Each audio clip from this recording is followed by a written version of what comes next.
Okay, good morning and welcome to this week's episode of Jewish Money. I'm honored to have again my friend Shmuel Thank you very Silver much. joining me. You've won an award, you know that? You know what award you won? Not really. What You word? appear on the most shows with me. Really? I think this is your third, fourth Jewish Money. Shmuel Witta was three. I love being with you on Jew- Jewish music because there's so Jew- many good it's not Jewish music, it's Jewish money. Jewish money. Yeah. Oh, Okay, listen, we're going to jump right in. This week we're talking about Shidduchim, the Shidduchim. financial aspect of the Shidduch crisis. I discussed in my episode on Sunday where I talked about All in the Mishpacha, my reactions in Mishpacha magazine, about the educational aspect that contributes to the Shidduch crisis, right? And now we're going to talk about the financial aspect of the Shidduch crisis. I'm going to fill you in on what I said I believe is educational problem that leads to the Shidduch crisis. Um, I think really it's coming from, Educational, financial, educational problem? no, it's not a no. financial education. I Okay. mean, it's a problem that these seminaries and yeshivas are taking money, charging people money to teach them these things, which are ruining their shidduch lives. For example, um, there's a lot of the seminaries teach girls that they should go after the best guys, right? And the yeshiva system tells guys that they should only remain in learning for the rest of their lives. So when you're only remaining in learning, right? And the girls always want the best guy, the guy who's the biggest masmid and brisk. So what happens? Yeah, what The happened? girls are only looking for the best guy. They have in their mind anyone who is not learning seriously, or anyone who, chas v'shalom, maybe looks Might to getting a get a job. degree or a job, Right. is ostracized from the community and ostracized from the shidduch system. So all the girls are taught in seminary. It's very easy for the girls, right? They go home after seminary. They go to college. They go into business. They get their degree, and they're working in the world. It's okay for them, but they all want, right, the best guy who's still learning and will learn for the rest of their lives, right? And there's not so many of those great guys out there. And some of the guys are not great and they're still learning yeshiva. And some of the guys already went into the working world. And those the And some of seminaries the taught guys are them. great, but they're not guys. No, that doesn't. What does that mean? Make I don't sense. know. No, that's, Okay. No, sorry. That's a little bit philosophical. Shmuel's getting woke over here. No, Did you just wake up? Sorry. No, that was. No, I wouldn't mean that at all. It sounded nice. You said some of the guys are great, but some of the guys are guys, but they're not great. Yeah, a lot of guys in yeshiva, right? There's very few guys in yeshiva who really live up to being the biggest masmidim and the best guys. There's only so many best guys many are called, in Chevron many or are called, Tifrach. Many are called, but few are. How's it go? Many are cold. Many are called, but few are chosen. Many are called, few are chosen. Right. So that's true.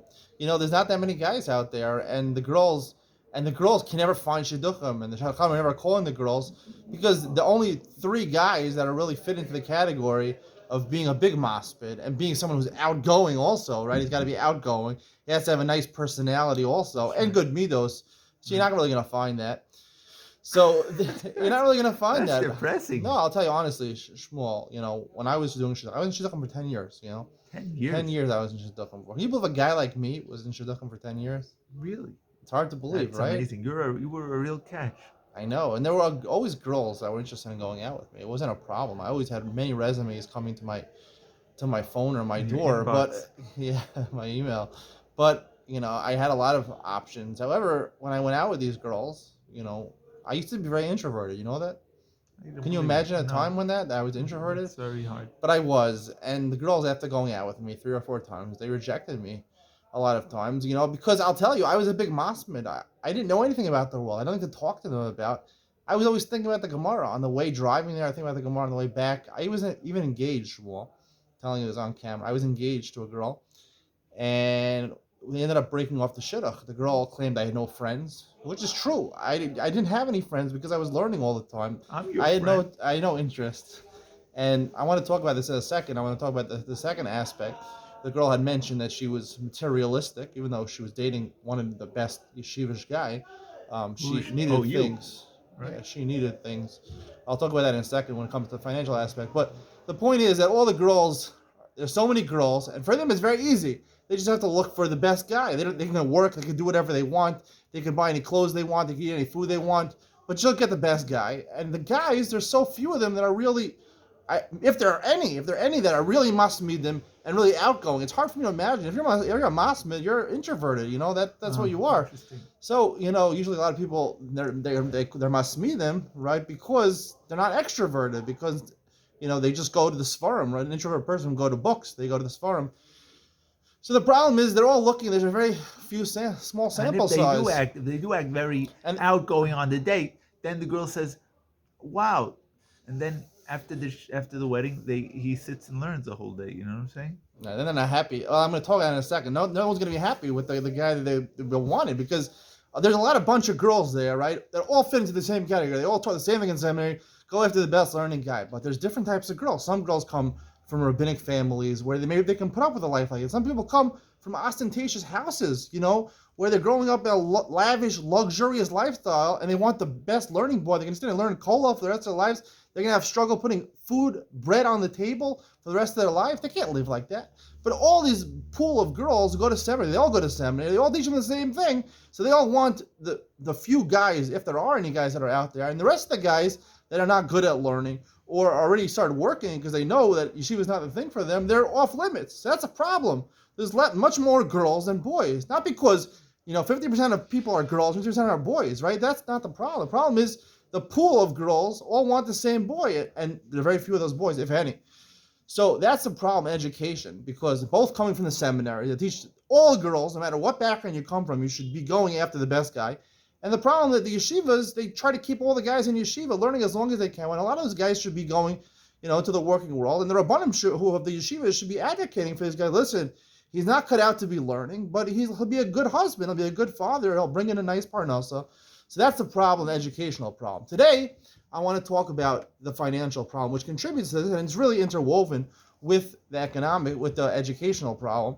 And that is that, if we could fix somehow that, and we can convince, which will never happen, convince all the seminaries to stop going after telling all the girls, one size fits all husband, and the rabbis in the yeshiva, the Rosh Yeshiva will tell them, no, you don't have to be so stark, go into business, go get your smartphone, right, because you need a smartphone for business. They'll never say that. But the problem makes it even more difficult is the financial aspect, which is, right? Drum roll. Yes. Which is that the father-in-laws, right, the rich father-in-laws, right, they want the best boy for their girl, and they're willing to pay for it. And the yeshivas, especially here in Israel, the Rosh Yeshivas, or the top yeshivas, they tell the best students, they tell them what? They tell them, go after the money. Go after that apartment. I know the top yeshiva here in Israel, Tifrach, the Rosh Yeshiva says he ransoms boys off. He says, you demand an apartment. If you don't get an apartment, you're not going out with the girl. They make demands. Listen, this is really what happens here in Israel. And to a lesser extent, other people, who are prominent, guys in yeshiva, they demand money. They want a monthly check. They want an apartment. It becomes a business transaction. I mean, what's going on over here? What is this, a business getting married? This is what we're doing. And the problem I really have with this, because it's not just the fact that it limits the other girls who don't have the finances to get the best boy, right? The problem is that it's a violation of the Torah, and it'll result in a bad marriage. Why? Because what happens here? What are we talking about? We're talking about rich businessman father-in-laws, right? They have a lot of money. Where do they get their money from? They're in business. How do these girls grow up, right? How do these girls grow up? What kind of house did they grow up in? They grew up in a kollel house with no money? No. They grew up, driving, Toyota Camrys from 2001? No. No, they didn't. What cars are they driving, Shmuel? They're not being driven. They have a chauffeur. They have a chauffeur, right? Exactly. They have a chauffeur. They got a private pool. They've got a luxury house. They have a pool in their car. They go on fancy vacations. They're going, Pesach, Sukkot. They're going to all the hotels. That's right. They're going to South Africa. They're going to Italy. You think they would maybe adopt me? I'm a nice. I'm not going to make any trouble. I'm housebroken. Maybe they would like me. Well, I mean, Shmuel, aren't you? Their pet. Shmuel is one of those businesses. He doesn't like to talk about it, but he has a multi-million-dollar business, and of course, his girls are going to get the prominent. I had to convince him to come on this show because I'm saying things which are against Shmuel. But Shmuel, for his daughter, how many daughters do you have? How many daughters do you have? They're like, How many girls? You have 3 girls. 3 girls. Okay, we also have 3 girls. So you're 3 girls. He's holding out big for those 3 girls. He wants the best guy in Tifrach. But Listen, Shmuel, we have to talk about facts. Facts are fact, right? The truth is the truth, even if it hurts, right? Right, Right? right. Right, exactly. So don't Okay. ransom I don't want your to get. girls off. We're Okay, talking anyway. about very big, they're Listen. going against the whole like fabric of the Haredi society. You know what I'm saying? Okay, but I just want to explain why it's What? a bad thing. Yes. Forget Oh, about you the wanted fact. to say why Forget about the the fact that marriage is you're fabric. saying it's a business transaction for marriage, which is bad. The reason it's bad for marriage is because these girls grew up in lavish homes, lavish lifestyles, and now you want them to get married to the best guy, the biggest masmid. If there is such a guy, he's a huge masmid. He's the funniest guy in the world. He's the most outgoing guy in the world. Somehow, in the middle of his learning, he somehow is able to make jokes to his wife. He's calling his wife between every Rashi and also No, no. he's calling up his wife. Hey, you hear the one with the chicken crossing the road? He's got it all. He's doing it all. But if there is such a guy, he's going to be a guy that wants to learn full time. He wants, as long as he can, as the Rabbanim teach him. He wants to, um, learn, become a Rebbe, a Rosh Hashiva, learning Kollel. How much money do you think they're going to have in their household? Before that, even after they take stock up They're not from interested in the other money. people. They're not interested in the money. I understand, but this girl, how could you put her in this situation? The seminaries tell all the girls, go after this learning guy, this imaginary person who somehow exists, and you find that guy, and then what? You're gonna get married to the guy. You're gonna barely have, milk and Okay, bread and milk I to think put on the you're getting table. that's a little bit. No, seriously, a lot of these cold Baruch families. Hashem, I mean, I don't know. We're in America. Everybody, there's a lot more. There's a lot. There's plenty. There's a land. It's a land of a lot of Baruch Hashem. People, plenty, a land of land of plenty, inflation. a That's land what of milk and honey. No, that's Israel. Israel's land No, of milk and honey. okay. Yeah. America's land is. They say Yerushalayim shel zahav, but America is kesef. You heard that one. But the point is, so which one's more? To say Gold is worth a lot I'm more. saying you're making it sound like they're silver. they're going to be living like they're going to live in a much lower the level. Or they might be living in a lower level than her parents, but it won't be on such a they won't be living in privation. They won't be living in. You don't see the difference between living in a luxurious lifestyle growing up to living in a very mitzumtzam, right? In a very, where everything is it's very hard to afford things going forward for the rest of your life. I'm saying if you're learning Masechtas Ksuvos, they have parents. The in-laws maybe will help them. They're not going to just cut ties with them. They need a new car. Her father will buy her a new car. It's true, yes, but they're not going to buy the same level. They'll buy them an old car. The point is that if you ever learn the Gemara in Ksuvos, the Gemara says there's a halacha, as a part of the Midal Raisa, part of the Ksuva, which says Ole imo v'ena yoredes imo. There's a halacha in the Ksuva. It's discussed. You ever learned Masechtas Ksuvos? Ksuvos. I've learned it. Remember that sefer you wrote on Masechtas Ksuvos? Shmuel, you wrote a couple Sfarim Masechtas Ksuvos. Oh, not the one 5 years, the one you just wrote this year. That's right. You called it, I think, Ole imo. Didn't you call it? Ole imo. Ole imo, right. So remember, Ole imo comes Ale. from... Ale. It was like, the song Ale, Ben Adam Ale. He also wrote that song. Shmuel's done a lot of things. That's Rav Kook. Words from Rav Kook. Yeah, but who wrote the song? Whose song is it? You know that song? I've heard the song, yeah. So... It sounds like Ole. Ole, ole, ole, ole. Where's that from? Ole. Soccer matches. Okay. Anyway, the point is that Ole imo v'ena yoredes imo is that the husband has to bring his wife up. If he comes in with a lifestyle where he's living, an upscale lifestyle going into the marriage, he brings his wife up with him. But Ena Yoredes imo, he can't get married to a girl coming from a big family, a luxurious family, and Yoredes, she can't go down with him, even though he has no money. He comes from a poor family. It's a problem to come from a poor family. If you're going to come from a poor family and marry a rich girl, you got to provide the rich girl what she was accustomed to, just like if you give the mitzvah tzedakah, right? The mitzvah tzedakah, it's clear from the Gemara and Rashi and Al Torah. He says, right, if a person has a lot of money and he loses all his money, what type of tzedakah do you have to give him? You have to give him, restore him to his previous prominence, to give him exactly, even if he had, even if he had a limousine, even if he had a butler, you have to give it to him. That's part of tzedakah, because a person, the Torah recognizes that it's not just a want luxury. When you're accustomed to luxury, that's a need already. That's something that you have to go back to, and it's violating the Doraisa. And people say, no, she's mochel. The girl is mochel. She marries the learning guy. She's mochel. but she's really not mocheles because she can't live like that. Maybe when she gets Not all married. gedolim was say that the boys should look for. There were some gedolim that said no, look, don't look for like you said that look for a girl that comes from a standard. There's no Rabbi Usher Zelig Rubenstein. I used to hear tapes on Shidduchim. He used to say that you don't look for a. You don't look for the money. And he said once a boy came over to him desperate. He said he got engaged to the girl. He didn't know the girl was from a very wealthy family, and now what should he do? He was like, he What felt was his like he problem? know that he didn't listen. He was looking just for a girl like Rabbi Rubenstein said, a girl that came from So why a was he upset? no. So now Because his he's wife, now his wife is a lot of money. So his wife materialistic. that's true. She wasn't materialistic. Just it was like it's funny how he was worried about that when no one would really. I mean, of course, Rabbi Rubenstein. I want to tell you a personal story, Shmuel.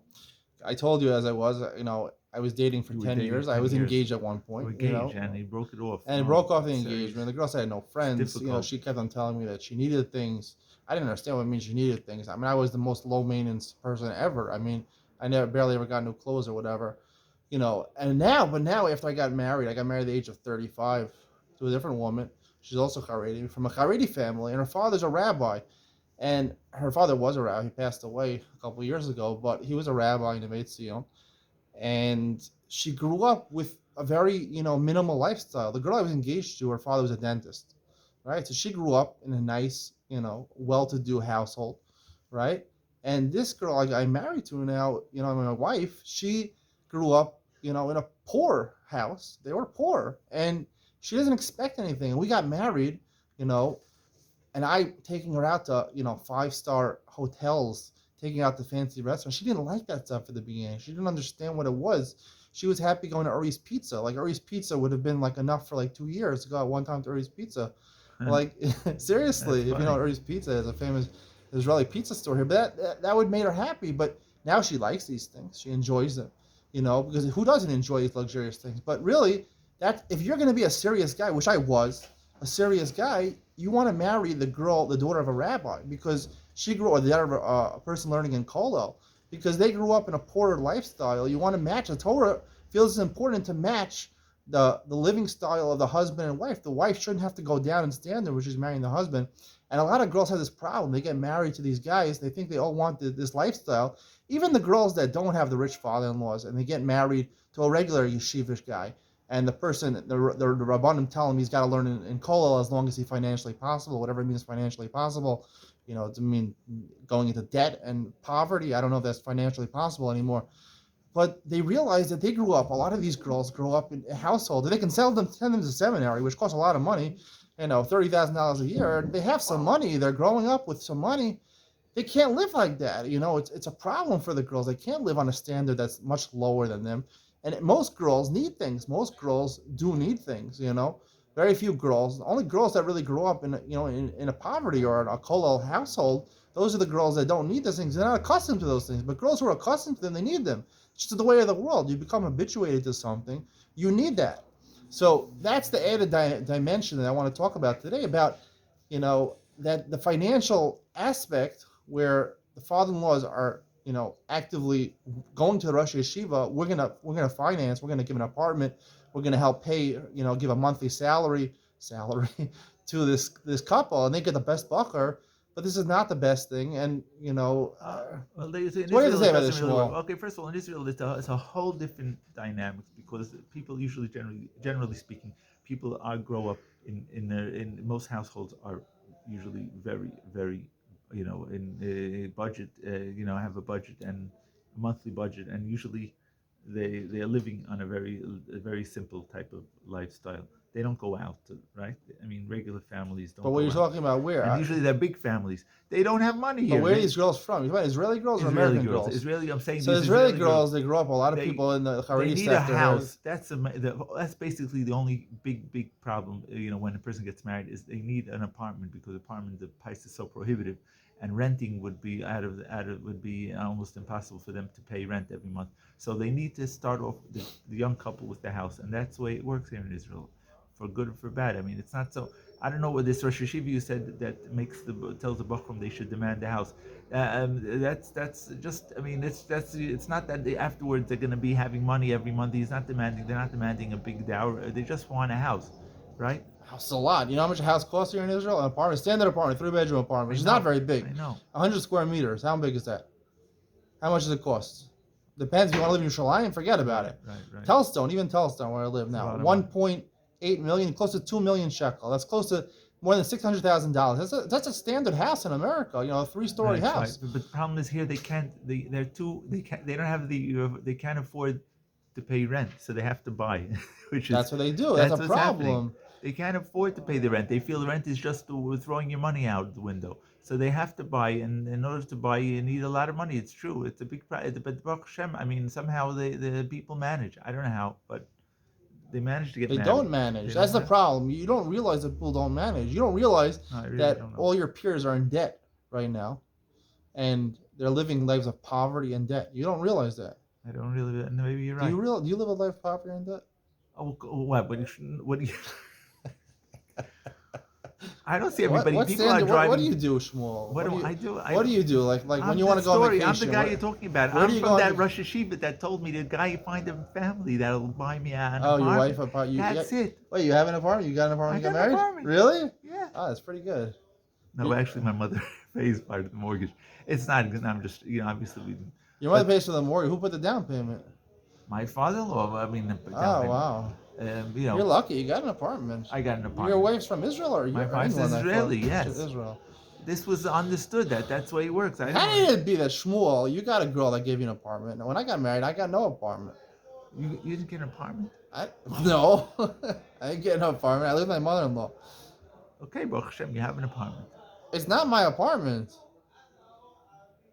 I, You, I have two rooms there. Me and my 4 kids. We barely you with your manage. mother-in-law in the apartment? Yeah, it's 3 bedrooms. She stays. She's almana. She's a widow. My father passed away 3 years It's ago. a big thing. It's a big mitzvah. You're with your mother-in-law. No, we help her out. It's She helps very, us out. It's a very good. good. Most people wouldn't be able to live like I do, but You're a you good know, man. You're a good man, Charlie Brown. I do it for myself because I don't pay rent. That's the real That's a reason. big problem. Rent is a lot of money here. Exactly. So, Well, how did I get this? I don't know. Baruch Hashem. This was the family was looking for.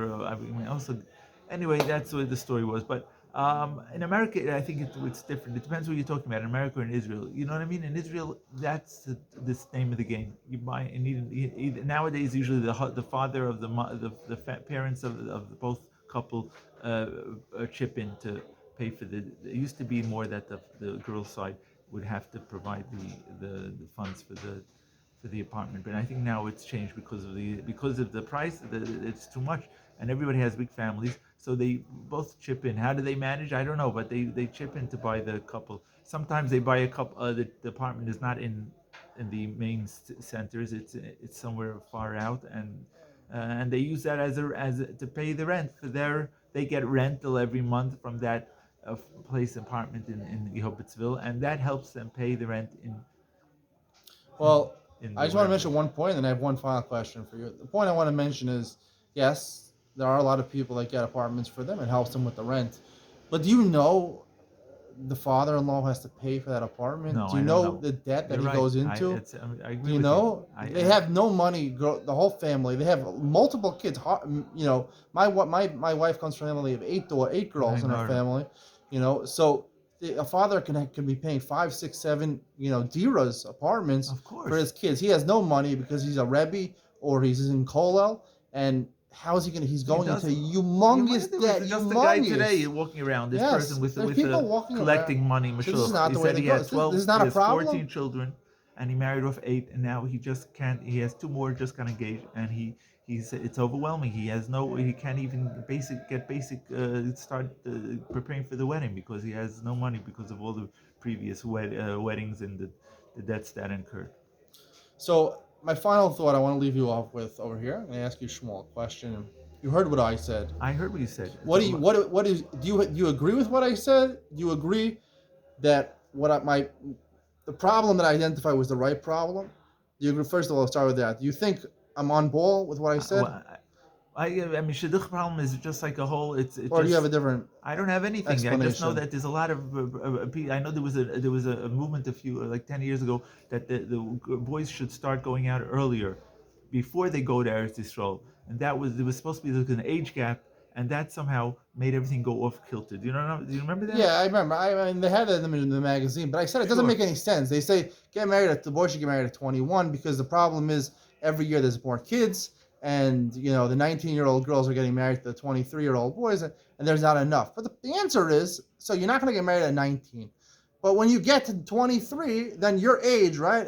There's 50% girls, 50% boys, so you won't get married at 19. You'll get married when the boys start dating at 23, right? And wait so long, Chas v'shalom. They get married at 23. They'll be equal. People get married to the same age. So they'll get married at 23. And a lot of the girls, some of the girls would got married No, at that they say 19. the problem is a lot more girls, and that they say that's where There's the a problem starts there's a because of the age difference, and that's why there's always I don't buy by the that. time the boys come back from the yeshiva and from Eretz Yisrael, there's already like 2 or 3 levels of girls that are looking for that one level of boys and something like that, and somehow it started that way, and they're trying to stop the problem. So that's I don't one think problem. that's the problem. I think But that the you're bigger problem you're is what trying to I'm say trying to this say. problem that the girls are inculcated to only look for the best boys, and maybe they're basically there's the whole they're not going to even entertain a question of boys that are not full time learners or something like that. Right. Right? Why is that not okay? Why do you have to be a full-time learner? Why is this a stress that everyone's got to be a That's the way full-time it is learner? nowadays. I know you can't really change the. I mean, what are you going to do? I mean, Baruch Hashem it was so successful. Like 50. Where Aaron Cutler said that. Sarish, Sarish, not really Sarish, what's the name? The one who was the Rebbitzin and started the Beis Yaakov in in America. She saved Yiddishkeit in what was the name? You know what I'm talking about? Yeah, what, Kaplan? Rebbitzin Kaplan, Rishna Kaplan, yeah. Kaplan, Lichna Kaplan, because she gave the girls the idea that they have to look for. No one wanted to marry learning boys, and she gave so it was very successful. It was successful, and You're now saying it's the You're opposite. saying Now it it's the went where opposite, right? it's got too successful. It's got become I too. think it's really, it starts at the educational level, and I think, the finances, because we listen to our educators and our rabbanim so much, and we're in the community, we're so influenced by Das Torah, so, people want to jump on the Das Torah and put their finances behind that also. So it's a double-edged sword, because you got the education pointing in one direction, which is not going to be successful, and then you have the finances with the rich father-in-laws and the Rosh Yeshiva asking for the rich father-in-laws, for that shidduch. So it's a double effect, and it really makes it even worse. And I don't really think there's a way out of this unless we unburden both of those problems. We re-educate people that it's okay for Bachram also. It's important for them to get out if they're not serious in learning. I said, listen, I was very serious. I was staying up till 1, 2 o'clock in the morning. Even a guy who's coming to Seder, right? He's coming to all the Siddharim. He's shomer to Siddharim as a Bachar. But during Ben Siddharim or Ben Azmanim, he's out playing basketball. He's out schmoozing with his friend. That guy is not a serious enough guy to be Moser Nefesh for his whole life to learn in Kollel and to become a rabbi. He's not. He's not even a good guy in yeshiva. He's not. Right. And certainly the guys, at least 50% of the guys who are not serious, that are drinking multiple coffees during Seder and waking up very late in yeshiva, we shouldn't fake. I have to leave now. One second, we have 2 more minutes. We shouldn't fake, right? The reality is most boys are not cut out for full-time learning, and most girls are not cut out to be married to guys who are full-time learners. To say all girls should marry full-time learners and all boys are full-time learners is a complete mistake, because a lot of boys should be working, getting a degree, and earning a parnasa for their family, and supporting the people that really should be at our Moshe Nefesh for Torah. People that are Moshe Nefesh for Torah, we always need Rabbanim, we always need Rosh Yeshiva, we need these people to paskin our shilas, but it should only be the best and the brightest. A lot of people just say everybody, one size fits all. Everyone goes to Kollel, and all the girls marry all these boys, and a lot of the pool of boys, they don't want to marry them because they're not so serious. Or if they do marry them, they're apparently, not happy, and they really don't want to marry them. The boys are, sitting in Kollel. I see so many guys here in Kollel. I sit here in the base measure. So many guys in Kollel. They're in Kollel. They're just married 2 or 3 years, and they barely show up. They're not here. I'm telling you. Maybe they have, there's some sort of extenuating circumstances. These guys, I'm telling you, I sit there. Half of the guys are not there most of the time. They're doing things. They're doing things. If it was a job, if it was important to them, have errands. Right. No, okay, I don't know. I don't want to get anyway, involved in these questions. No, this already here. Talking about, don't talk about. But the point, I understand what you're saying. You're making a good point. But the question is if, what do you call it? We should change something. Baruch Hashem, there's a lot of money out there. People can afford to support couples. So Baruch Hashem, you know. I mean, you're quite. The question is how to get the girls to think, and when they get older, they probably people start telling them, listen, you have to be more realistic because you know the girls, the boys, a lot of the boys are working now. Maybe you should look, widen your whatever that word is. Yeah. We can't because we're so influenced by what people say and what people think. That's also Shmuel, that's a different point. My Yomru, that's a very in fact, important point, Shmuel, and just that's for the you whole. sitting next to me, it's like it's hard for me not to like grow a long beard. It's hard for me not to wear a black jacket, like you, and a nice Thank you. white shirt from Borough Park or something like that. Instead, I got my Ralph Lauren shirt on, my Tommy Hilfiger sweater. But it's hard for me, the peer pressure. But I'm trying to do it. I'm trying to pull through. I'm trying to be one of those working guys that has a successful channel on YouTube. So That's great. run my business. Anyway, Nice pleasure thing. having you, Thank you. Shmuel, Thank you. It's and always a always pleasure, Ben good. Sion. And we'll see you in the next episode. Bye.